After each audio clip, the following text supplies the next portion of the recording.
Ako lang ba yung after na vacation, parang ang hirap maging productive? Yung iba nagbabakasyon to recharge and ready na sila pagbalik. Ako parang yung utak ko hindi ganun gumana. Like, need ko pa mag-adjust to reality. Ang problema, ang tagal ng adjustment. And of course, hindi pa ako nakapag-adjust. Naglago na naman kami for my brother's birthday. Happy birthday!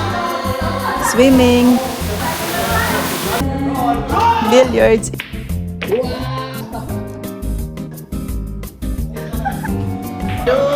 Inom and walang katapusan na video, okay? Then, it's time for my brother to go back sa US and of course, may pa-despedida.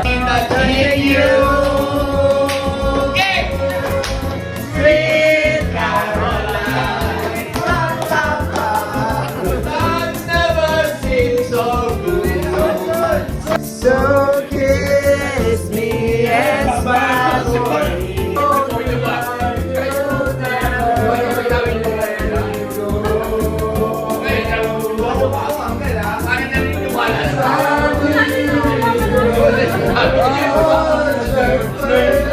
And after all the non-stop trips and family time, need to go back to reality at gumawa ng makeover agad-agad. So, yun yung last makeover na napanood nyo. We did all that in I think 5 days and minsan ganun talaga ako gumagana. Magre-recharge at walang productivity na super tagal. Then, pag may need gawin, todo naman at tatapusin ko talaga ng mabilisan. But of course, super happy with the result and ang importante is happy si owner. Yun lang, until next time.